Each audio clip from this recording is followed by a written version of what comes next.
नमः शिवाय। हरि ओम नमः शिवाय।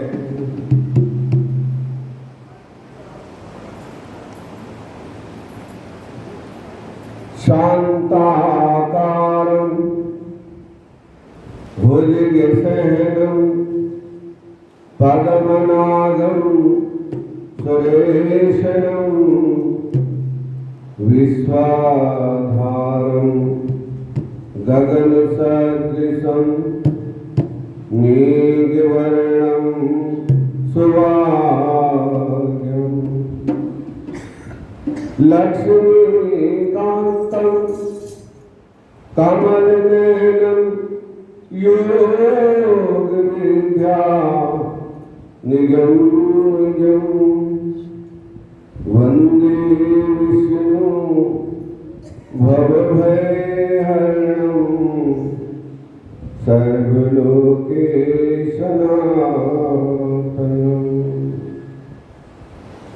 गुरुर्ब्रह्मा गुरुर्विष्णु गुरुर्देवो महेश्वरं गुरुर्साक्षात् परब्रह्मं तस्मै श्री गुरुवे नमः। ध्यानमूलं गुरुमूर्ति पूजामूलं गुरुपदं मंत्रमूलं गुरुर्वाक्यं मोक्षमूलं गुरुकृपा। मोक्षमूलं गुरुकृपा।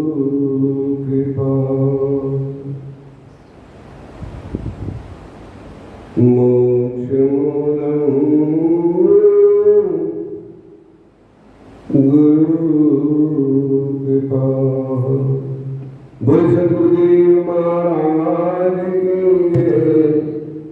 श्यामल रामचंद्र महाराज की जय। पवन सुत हनुमान की जय। उमापति महादेव की जय। जय जय श्री राधे जय जय श्री राधे जय जय श्री राधे श्याम।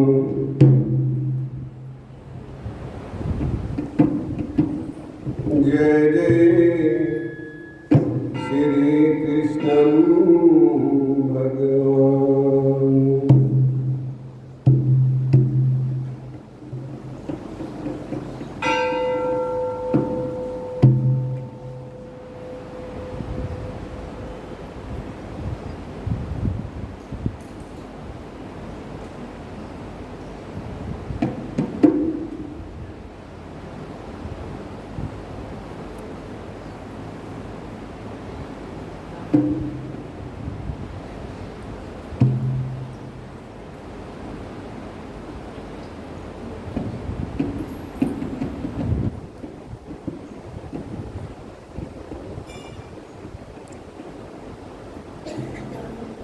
पाय नर्तन किया ना हरि का भजन। पाया नर्तन किया ना हरि का भजन। व्यर्थ खोए उमरिया तो पछताएगा। व्यर्थ खोए उमरिया तो पछताएगा। पाया नर्तन किया ना हरि का भजन। पाया नर्तन किया ना हरि का भजन। व्यर्थ खोए उमरिया तो पछताएगा। व्यर्थ खोए उमरिया तो पछताएगा।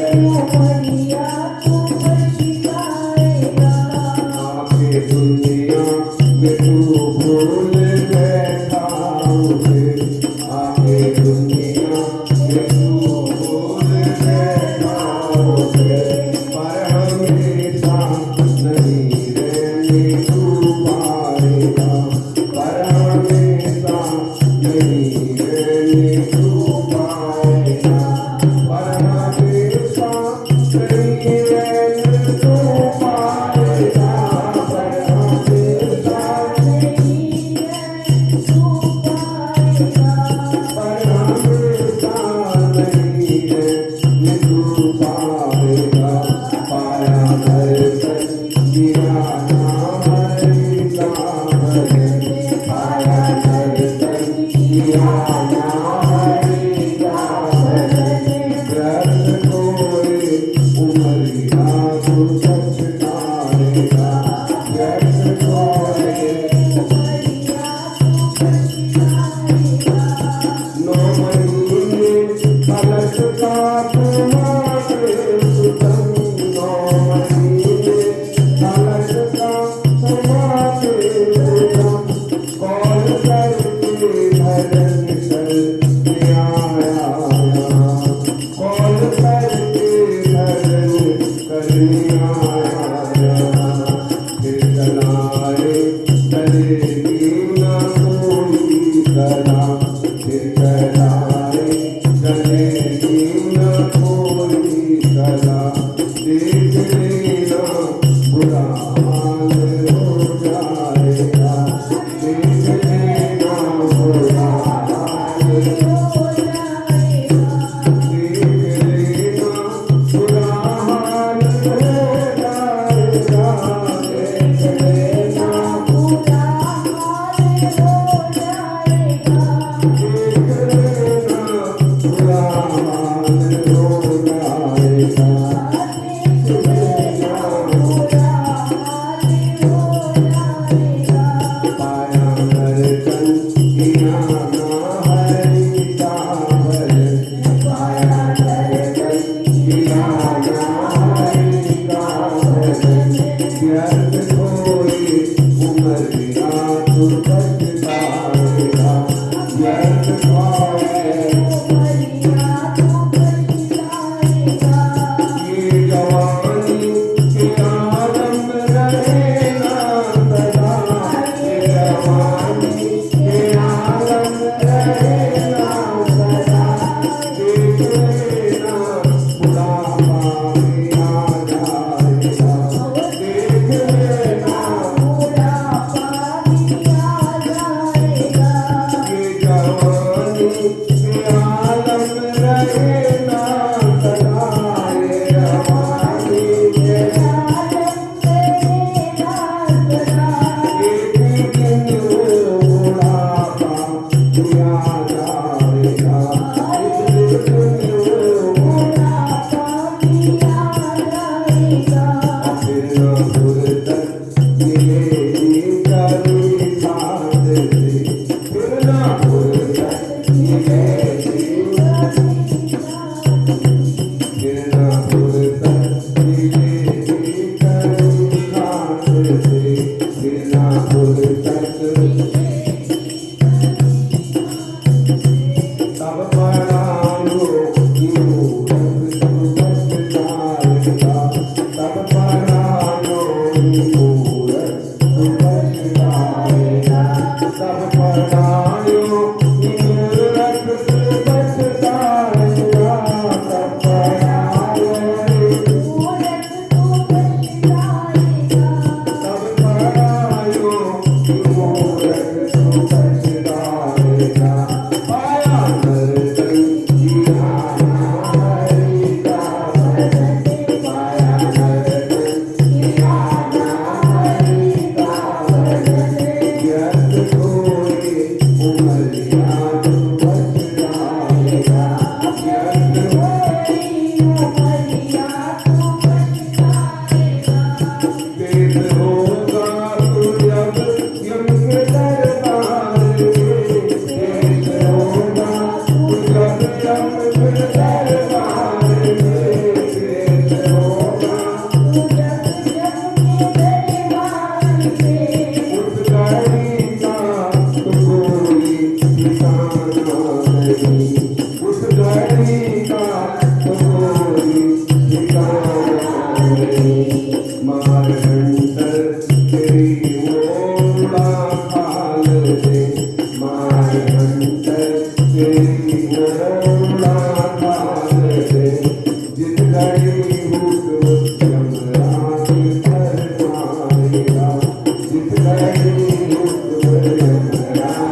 बड़ा पवित्र दिन है, सावन की शिवरात्रि, और बड़ी पुण्यदायिनी है। शिवरात्रि का अर्थ है जब रात्रि को 14 आए, ठीक है ना। तो आज रात्रि को शिवरात्रि है, दिन भर तो 14 थी, 6 बजे से त्रयोदशी थी, 6 बजे से 14 लगी है, और पूरी रात्रि 14 है, तो उसे शिवरात्रि कहते हैं। बड़ी पुण्यदायिनी होती है, जो त्रयोदशी और 14 दोनों आ जाए। तो जो भी भगवान की पूजा करता है, जल चढ़ाता है, बेलपत्र चढ़ाता है, तो अक्षय सुख को भोग कर और अंत में शिवलोक को, परम धाम को चला जाता है।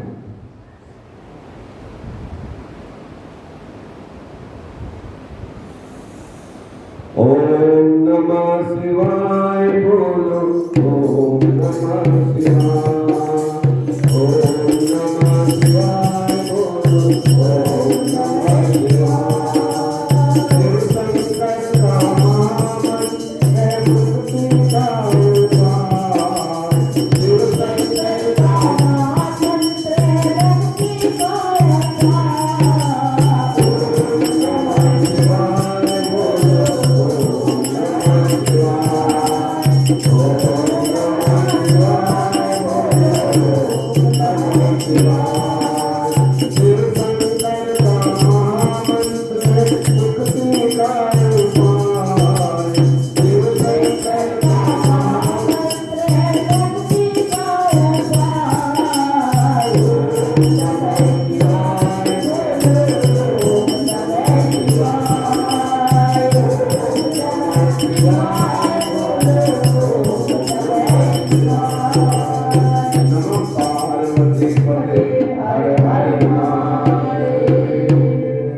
तो इस तरह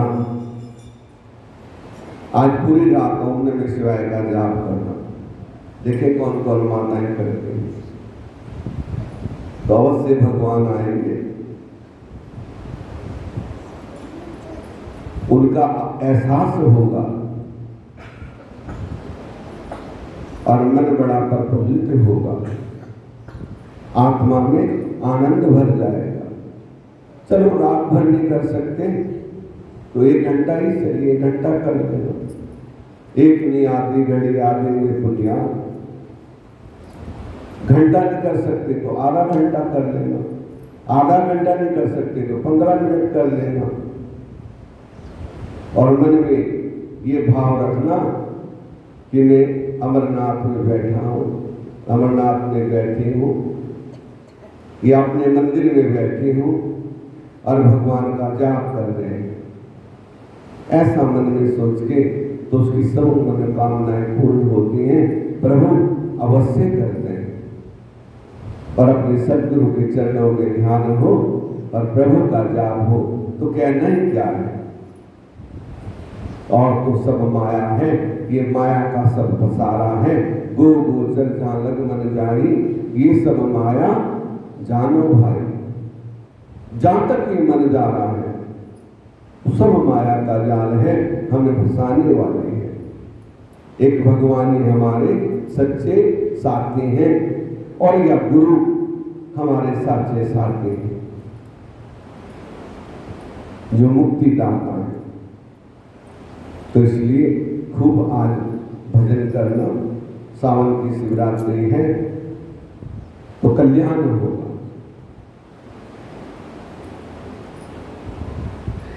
और जिसने अपने जीवन का कल्याण कर लिया, समझो उसने सब कुछ पा लिया।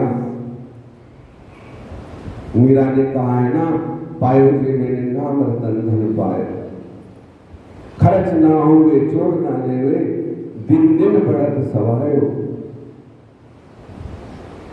और मीरा के प्रभु गिरधर नागर, सुगर सुगर यश पाए। तो न खर्च होता है, न चोर ले जाता है, और दिन दिन सवाया बढ़ता है। नाम रतन धन ऐसा है।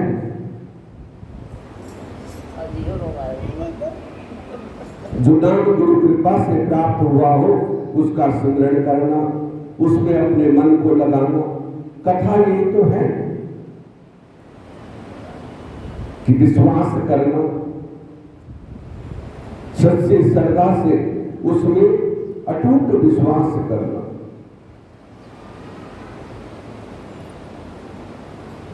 तो उससे हमारा कल्याण होता है। यही सच्ची भक्ति है।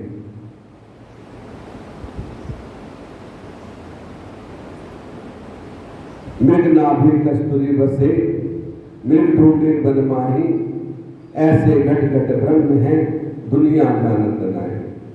ये जानते घट घट में बसता है, ऐसी कोई जगह नहीं है जहां ब्रह्म नहीं है, लेकिन उसे प्रकट करना पड़ेगा। बाई चांस हमारे पास माचिस की डिब्बी है,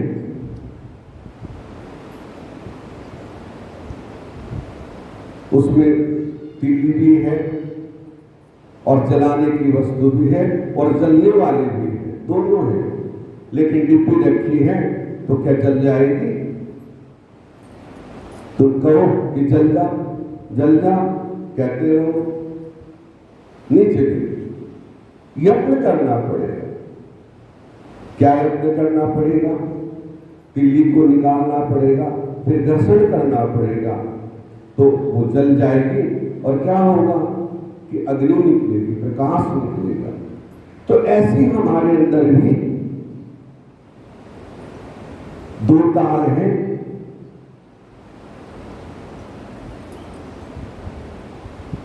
अब बिजली चल रही है, पंखे चल रहे हैं, लाउड स्पीकर चल रहा है, एसी चल रहे हैं, तो कैसे चल रहे हैं?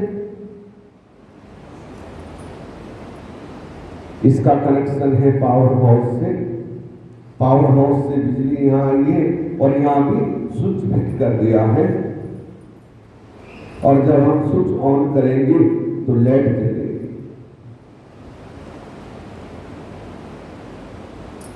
और बिजली कब जलती है? यदि दोनों तार में पावर हो जाए, आ जाए तो विस्फोट हो जाएगा। जो दोनों तार नेगेटिव हो जाए तो नहीं जलेगी। कब जलेगी? जब एक तार में पावर होगी, एक में पावर नहीं होगी। ठीक है ना? एक ठंडा होगा, एक गर्म होगा, और जब वो हम स्विच दबाएंगे तो विस्फोट होता है और विस्फोट होकर लाइट जल जाती है। ऐसे हमारे अंदर इंगला पिंगला सुषमना नाड़ी,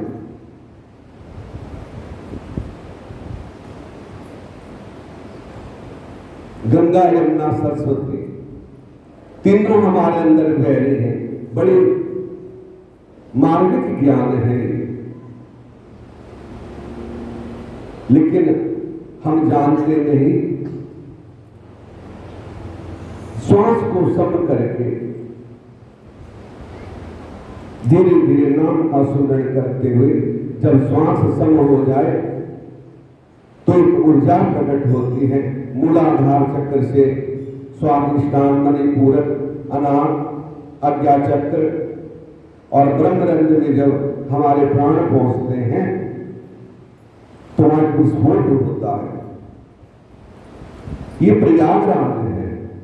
जैसे हम प्रयाग में स्नान करने जाते हैं ना, तो हमारे अंदर भी प्रयागराज है जहां तीनों का मेल होता है। इंगला, पिंगला, सुषमना, गंगा, यमुना, जमुना और सरस्वती।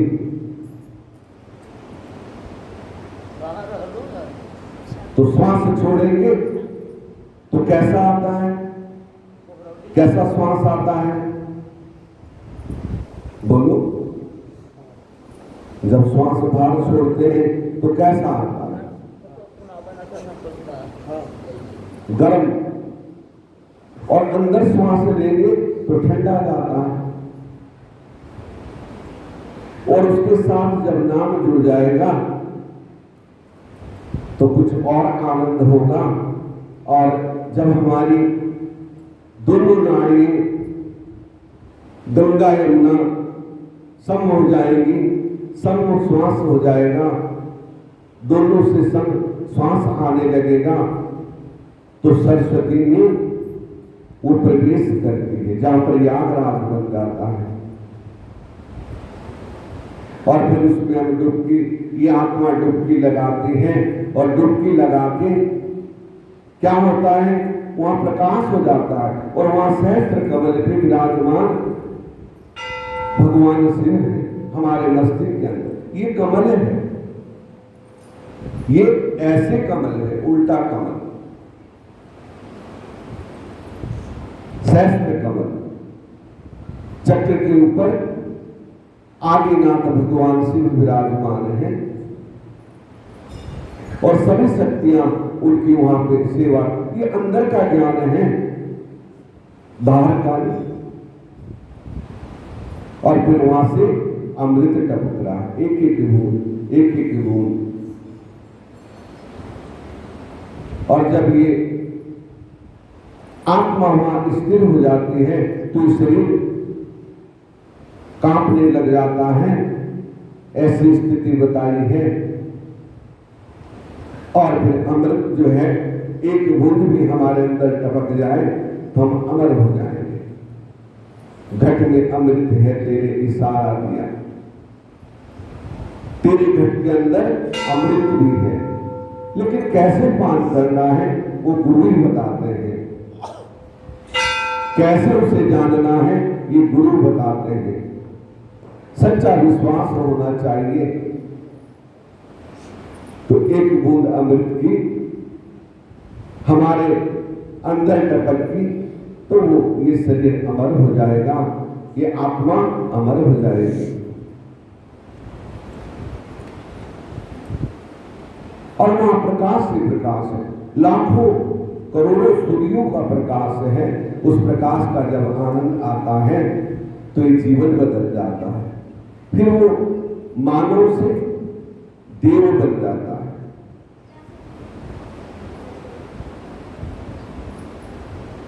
बंगला भला बना दुर्वेश जिसने नारायण पर बंगला भला बना दुर्वेश जिसने नारायण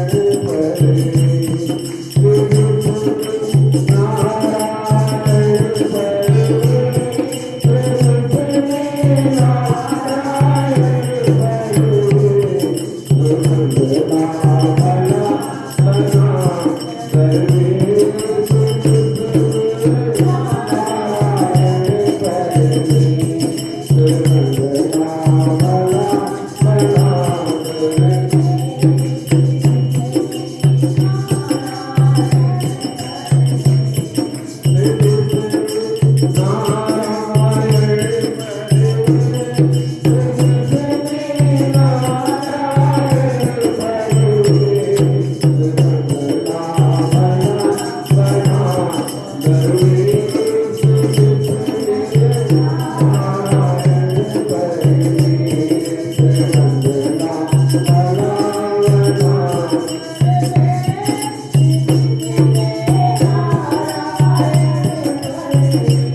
Thank you.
तो इस बंगले की कहानी है, 5 तत्वों की ईंट बनाई, 3 गुणों का गारा और 36 की छत बनाकर चिन गया चिनने हारा।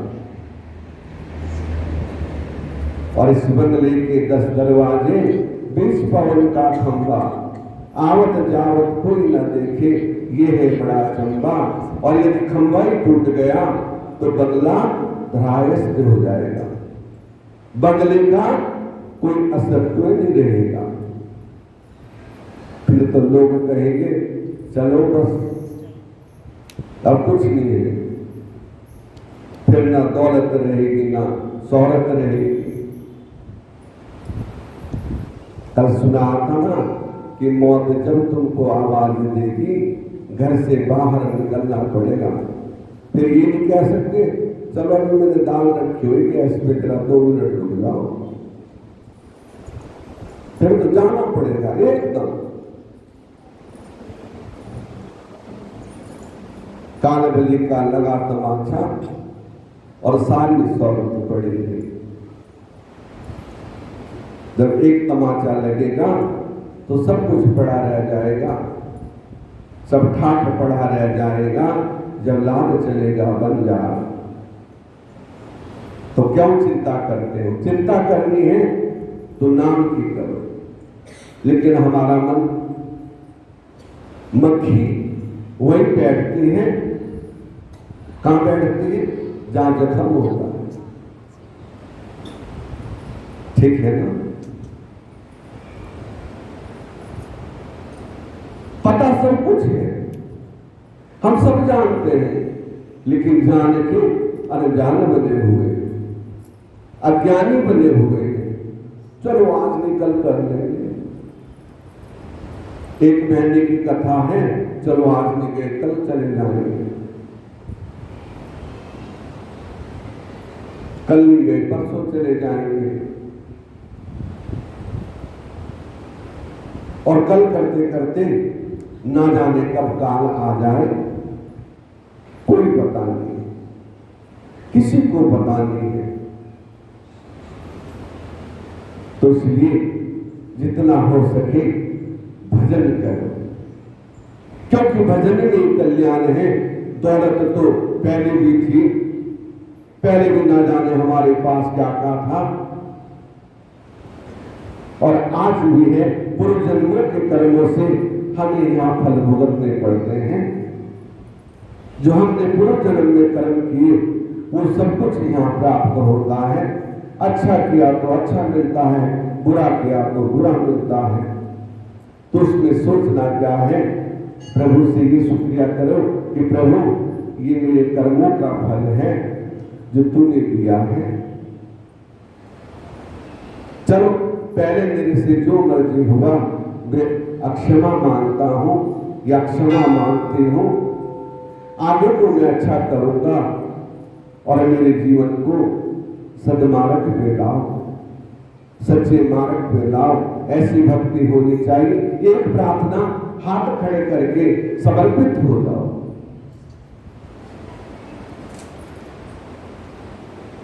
जैसे कोई चोर, जब सिपाही आते हैं ना तो गोली मारने को तैयार होते हैं, लेकिन वो आत्मसमर्पण कर देता है कि मैंने समर्पण कर दिया है, तो उसे बख्श देते हैं। चलो कारागार होता है लेकिन जीवन तो बच जाता है। तो ऐसे ही हमें प्रभु को समर्पण कर देना है। चलो जो भी जाने अनजाने में पाप पुण्य जो हुआ प्रभु तू जान, सब तेरे अर्पण है। आगे को मैं आज से कोई गलती नहीं करूंगा, लेकिन हम कह भी देते हैं हम बड़े चतुर हैं, लेकिन फिर गलती कर देते हैं। वही मक्खी वाला हाल है।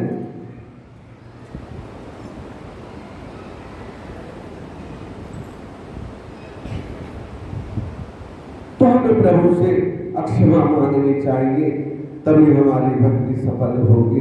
ये जीवन का कटु सत्य है।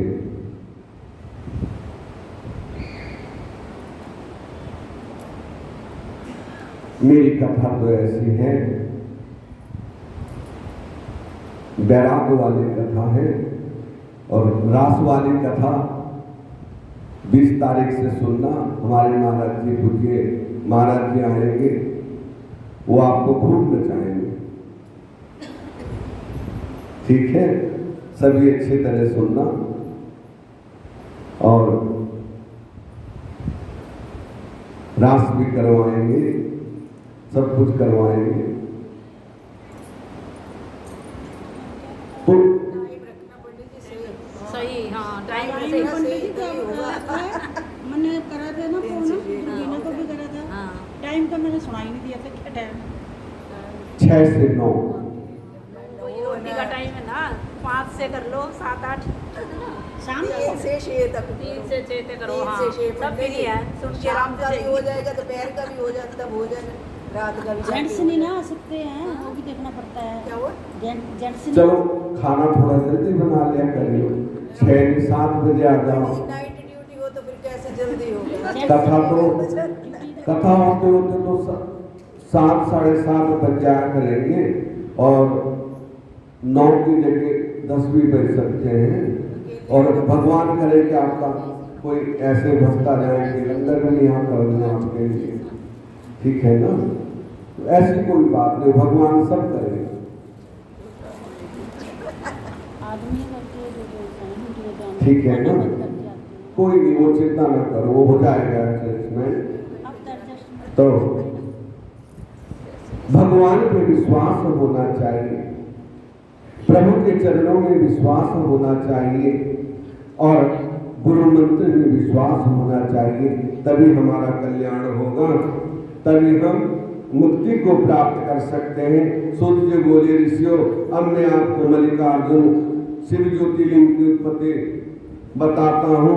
श्री पार्वती जी के बड़े पुत्र कार्तिक स्वामी ने जब पृथ्वी भर परिक्रमा करके वापस आए, मार्ग में कैलाश पर नारद जी उनको कहा दिया, कहा तुम्हारे पिता भगवान शंकर ने तुम्हारे साथ छल किया है और गणेश जी को सब कुछ दे दिया, उनकी शादी भी कर दी, बच्चे भी हो गए और तुम्हारे साथ बड़ा धोखा किया। क्यों नारद जी? तो नारद जी कार्तिक जी को क्रोध आया,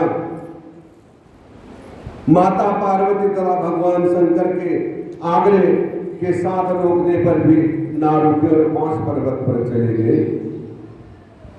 माता को बड़ा दुख हुआ कि मेरा पुत्र रुष्ट होकर चला गया। ऐसा तो कुछ किया ही नहीं था, क्योंकि गणेश जी ने तो, क्योंकि माता पिता भी धरती के समान हैं, सब देवताओं के समान हैं। गणेश जी ने तो 7 परिक्रमा भगवान शिव और पार्वती माता की कर ली और उन्होंने कहा ये 7 संवत है तो ठीक है, मैंने 7 बार पृथ्वी की परिक्रमा कर ली।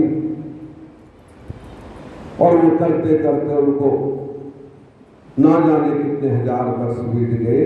लौट के आए तो उनके बच्चे भी हो गए, शादी भी हो गई और नारद जी ने बहका दिया, सच्ची बात तो बताएंगे कि क्या किया, बस कह दिया कि तुम्हारे साथ छल किया है।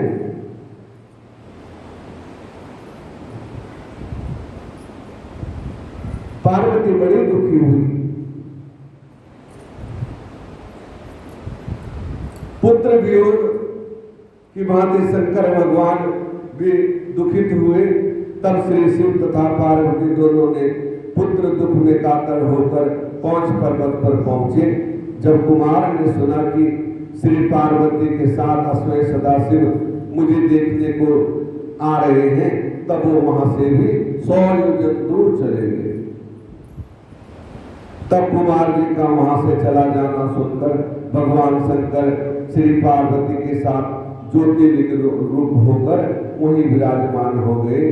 तभी से उस ज्योतिर्लिंग का नाम मल्लिकार्जुन पड़ा।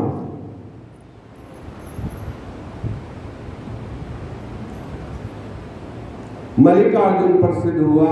सूत जी बोले कि ऋषिगण अब महाकालेश्वर शिव की महिमा सुनो। ज्योतिर्लिंग का वर्णन करता हूं। अवंतिका नामक पुरी में शिव जी के परम भक्त बुद्धिमान एक ब्राह्मण रहते थे। वो नित्य विधि पूर्वक पार्थिव शिव पूजन करते शिव जी की कृपा से उस विद्वान वेद के विप्र को धन धान्य की कमी नहीं थी। सभी प्रकार के सुख भोग कर अंत में उन्होंने शिवलोक गति प्राप्त की। उनके 4 पुत्र थे,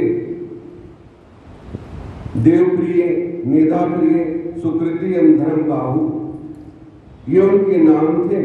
इन चारों ने आचार विचार अपने माता पिता के समान थे। उनके पास रत्नमाला नामक एक पर्वत था, उस पर वो दूसरे नाम का एक राक्षस रहता था। उसके तप द्वारा ब्रह्मा जी को प्रसन्न करने पर भी पा लिया, तभी तो वो धर्म का दोषी बन गया, धर्म का नाश करने लगा। अपने बल से सभी देवता तथा तीनों लोगों को अपने अधीन कर लिया। इस प्रकार वह दुष्ट दिन अवंतिकापुरी में जा पहुंचा। अपने मुख्य 4 दानों को बुलाकर उसे कहा कि प्रिय दानव, मैंने अपने बल से त्रिलोकी को अपने बस में कर लिया है, किंतु शिव भक्त ब्राह्मण अभी तक मेरे आगे नहीं हुए, क्योंकि काल भी उसका क्या करे जो भक्त हो महाकाल का। ठीक है ना? जो महाकाल का भक्त है उसका काल भी कुछ नहीं बिगाड़ सकता। अकाल मृत्यु वो करे जो काम करे चंडाल का, और काल भी उसका क्या करे जो भक्त हो महाकाल का। अकाल मृत्यु कौन मरता है? जो चंडाल के काम करता है। तो उसने कहा शिव भक्तों को मैंने अभी तक वश में नहीं किया, वो शिव भक्ति में लीन है।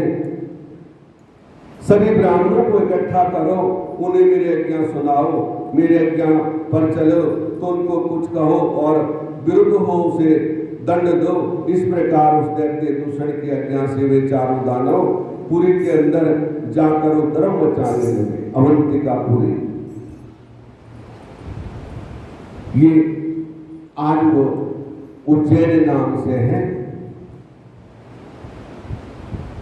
उज्जैन हम कहते हैं, वही अवंतिकापुरी है। 7 पुरी है। इन 7 पुरियों में जो अपने प्राण त्यागता है तो सीधा वैकुंठ धाम हो जाता है, लेकिन थोड़ा सा भी पाप करे बैठता है तो वो वज्र के समान भारी हो जाता है।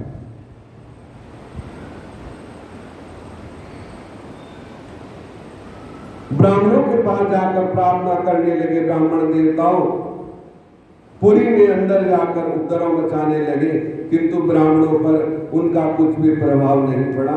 प्रजा के लोग दुखित हो गए, ब्राह्मणों के पास जाकर प्रार्थना करने लगे, ब्राह्मण देवताओं हम आपकी शरण में हैं, मालूम नहीं ये माँ पापी दुराचारी दानव कहां से आकर नगर में उपद्रव मचा रहा है। इन्होंने बहुत से नगर निवासियों को मार दिया है, हमारी रक्षा करो। ब्राह्मण बोले हम में इतना पराक्रम नहीं और न हमारे पास कोई अस्त्र शस्त्र है जिसके द्वारा हम इन्हें मार या डरा सकें। हम तो भगवान शंकर का आश्रय लेकर यहाँ पर आए हुए हैं, भगवान शंकर की रक्षा करेंगे। इतना कहकर 4 ब्राह्मण कुमार अन्य ब्राह्मणों को साथ लेकर नियम पूर्वक शिव पूजन में लग गए। इनमें से 4 दैत्य पहुंच गए और वहां नगर निवासी ब्राह्मणों को देखकर बोले पकड़ो पकड़ो, इन सबको मार डालो।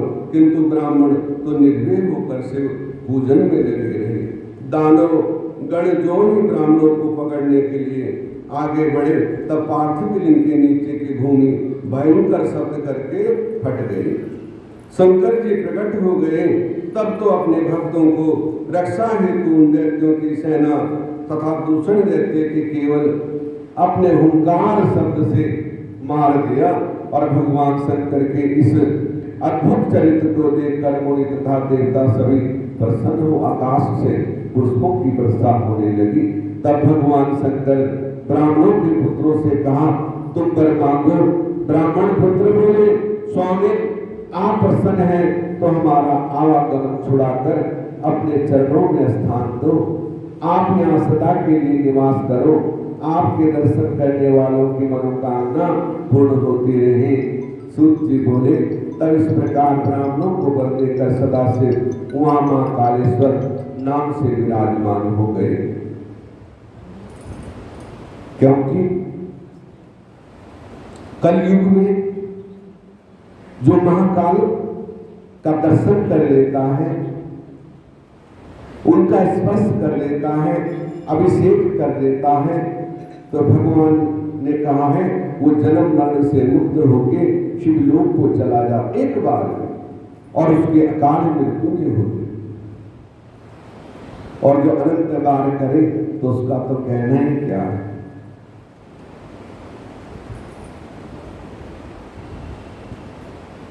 तो मन में कामना रखो, भगवान अवश्य एक न एक दिन दर्शन देंगे। हमने भी सोचा था, सुना था, पढ़ा था, मन में इच्छा थी कि एक बार दर्शन हो, और प्रभु कृपा से अब ना जाने कितने बार दर्शन उसी की कृपा से होता है। और अभिषेक करने का भी सौभाग्य मिला भगवान का बड़ी अच्छी तरह से। हम कौन होते हैं, जब उसकी कृपा होती है तभी कुछ हो सकता है। और आज प्रतिदिन मेरे पास वहां से महाकाल की दोनों आरतियों की फोटो आती है, प्रतिदिन दर्शन होते हैं। तो बड़ी इच्छा थी कि एक बार तो दर्शन हो जाए, और प्रभु की ऐसी कृपा हुई कि मेरे शिष्य हैं पाठक जी, उनकी वहां बदली हो गई और बड़ा जाने का सौभाग्य मिला। दूसरे तीसरे महीने और खूब भस्म आरती में भी अभिषेक करवाया, सब कुछ करवाया। करने वाले भगवान ने, हमने कुछ नहीं किया। तो भगवान सबकी इच्छा पूरी करते हैं, ऐसी ही पूरी सबके करें। तो एक बार आकाशे ताड़कालिंगम पाताले हटकेश्वरम मृत्यु लोके महाकालम सर्वलिंगम नमस्ते। जो सबका दर्शन ना कर सके तो एक बार अपने जीवन में महाकाल का दर्शन जरूर करना चाहिए। हमारी माताएं, हमारे भाई जो भी हैं, सबको अवश्य करना चाहिए।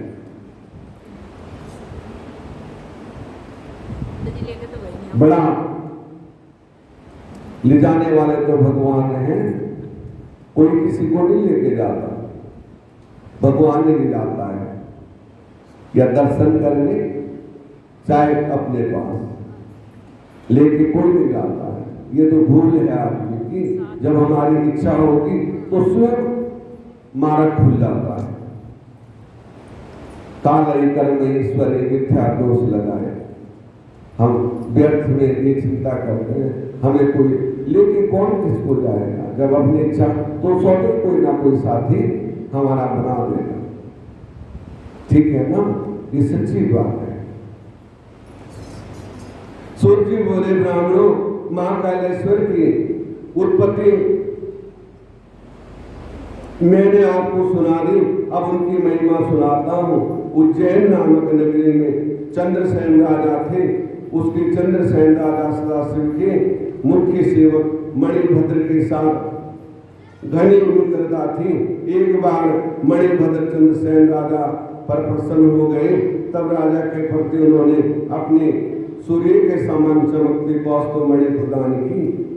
तब तो वो राजा उस मणि को गले में धारण करके सूर्य के समान चमकने लगा। उस मणि को राजा के पास देकर अन्य राजा ऐसा करने लगे। अनेक उपायों से मणि को हथियाने की चेष्टा करने लगे। राजा के पास आकर उन्होंने वो मणि मांगी। राजा ने सभी फटकार दिया। तब क्रोध में आकर राजाओं ने युद्ध की तैयारी कर ली। अपनी चतुरंगी सेना लेकर राजा पर चढ़ाई कर दी। ये देख उस राजा ने महाकालेश्वर महादेव जी की शरण ली। ठीक उसी समय एक गोपी आई। उसकी गोद में 5 वर्ष का बालक था। गोपी विधवा थी। वो दोनों वहां बैठकर राजा से शिव पूजन को देखने लगे। राजा द्वारा शिव पूजन को भली भांति देखकर उस बालक को लेकर गोपी अपने घर चली गई। उस 5 वर्ष के बालक ने मन में आया कि राजा की भांति शिव पूजन करूं। तब तो कहीं से वो एक पत्थर ढूंढ लाया और उसे घर में स्थापित करके गंध पुष्प धूप दीप नैवेद्य आदि का मन में विचार करके वैसे ही पूजन करने लगा। इससे गोपी ने स्नेह करके उसे भोजन के लिए बुलाया, परंतु बालक तो शिव पूजन कर रहा था। माता को क्या मालूम था बालक क्या कर रहा है। बालक ने माता का बुलाना सुना ही नहीं।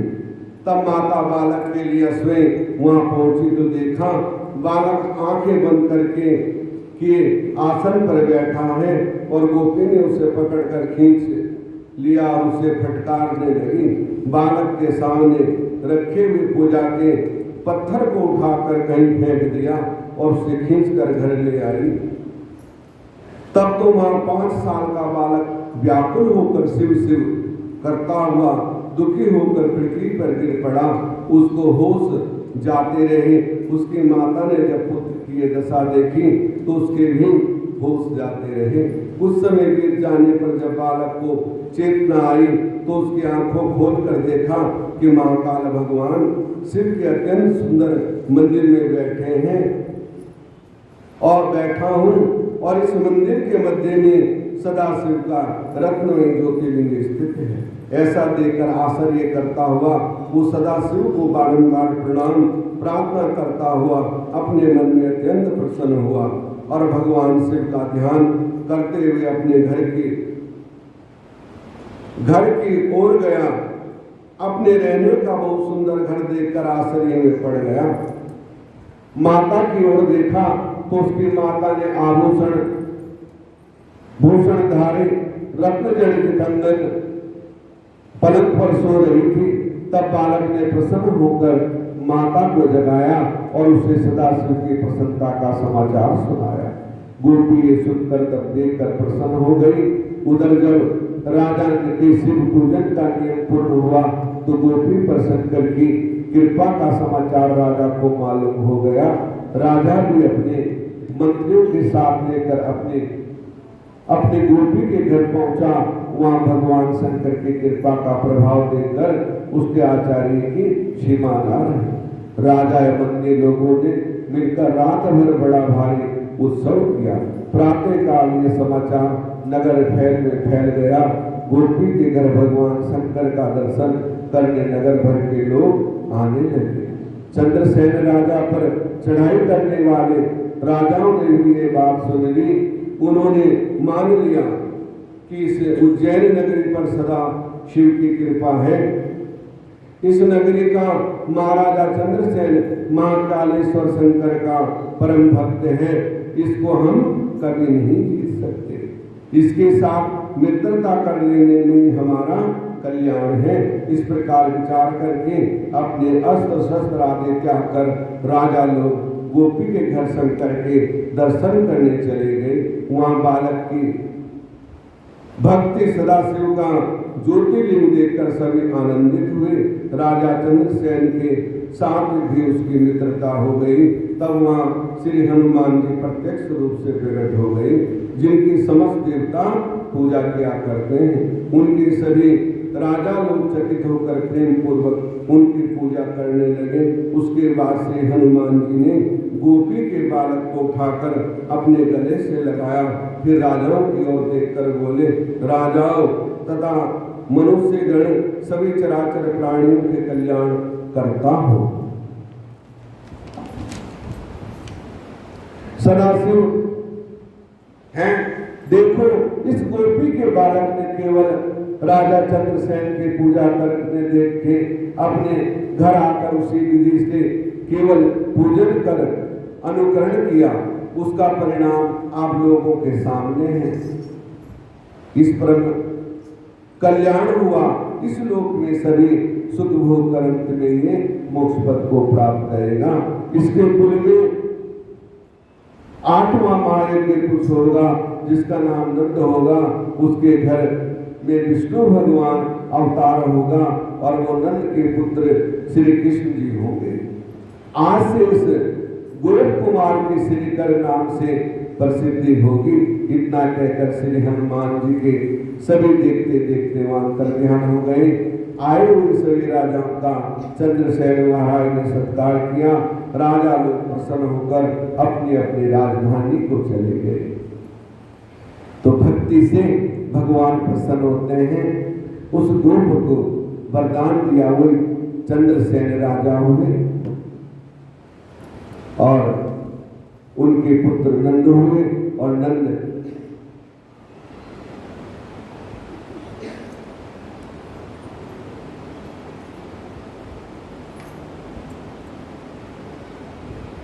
के पुत्र कृष्ण जी होंगे।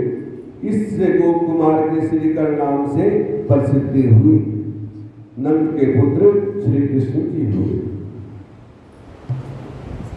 पुत्र तो वासुदेव के थे, लेकिन मानते तो सब नंद के ही है ना। तो इस तरह से अपनी राजधानियों में चले गए।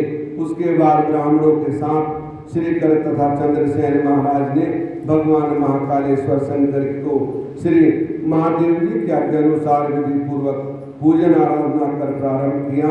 इस लोक में सुख आनंद होकर अंत में सबको मोक्ष प्राप्त हुआ। इस तरह महाकाल की कथा है।